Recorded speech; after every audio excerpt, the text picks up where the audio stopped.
High Rimu.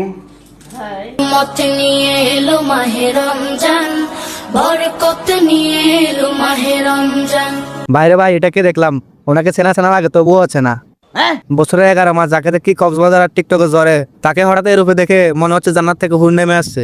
কি সাক্ষ্য প্রমাণ আছে তোমার কাছে? মাগফিরাত নিয়ে এলো মাহে রমজান। ওনার মাথায় ওনা আছে ঠিকই, কিন্তু হাতে জল জল করছে লাল নেল পালিশ।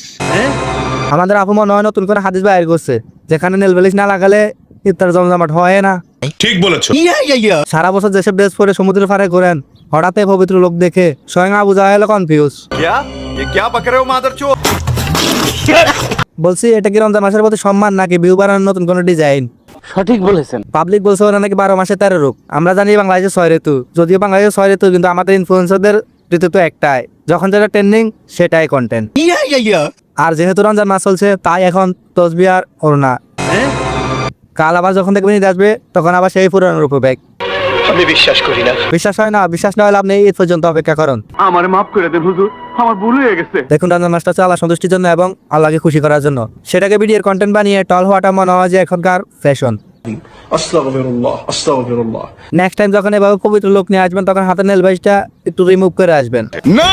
তাহলে পাবলিক যদিও কক্সবাজারের মাল বলে, তবে কক্সবাজার হাজী সাহেব আর বলবে না। আজ এ পর্যন্ত, দেখাবো পরবর্তী নতুন কোনো ভিডিওতে।